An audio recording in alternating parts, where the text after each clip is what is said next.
All right, when it comes to serving justice in the Gem State, capital punishment justice, that means Idaho lawmakers, well, they kind of like to go a little Old Testament.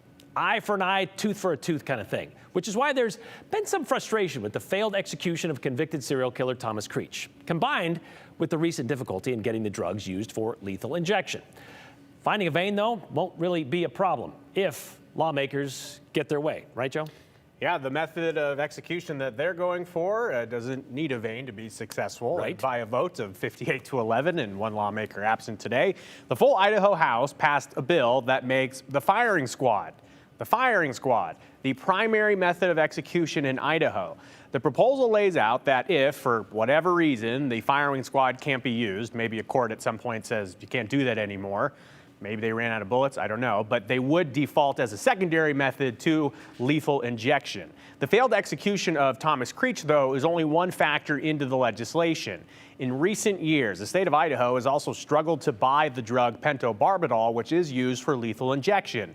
Long story short, the companies that manufacture it or are capable of manufacturing it, they wanted to get out of the death penalty business. So the Department of Correction controls how it would actually work, that being the firing squad. Bill sponsor Representative Bruce Skog explains on the floor today what the director of the Department of Corrections told him in terms of function, and then Representative Skog argues why the firing squad is a legally easier method.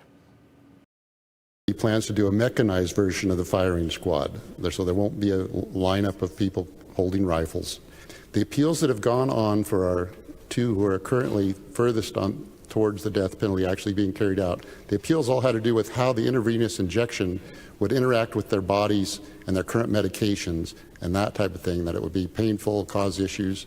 That all goes away with firing squad. Lawmakers have already allocated $750,000 to remodel or build an appropriate firing squad facility at the Idaho Department of Corrections.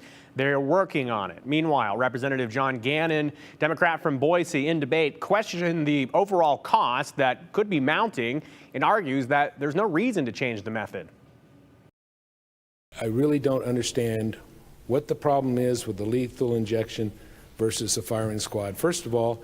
And second, I don't understand why $1 million expense is happening for this facility. You can build a gorgeous, gorgeous mansion for $1 million. And I don't know why a firing squad facility is costing so much.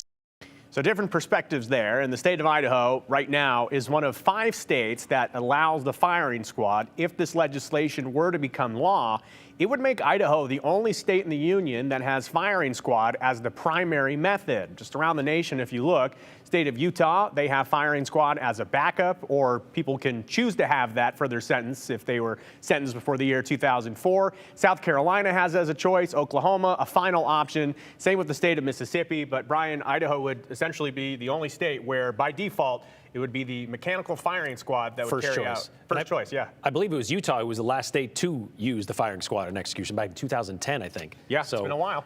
But it's still been there. That's recent when you think about it. Wow. All right. We'll see what happens. Thanks, Joe.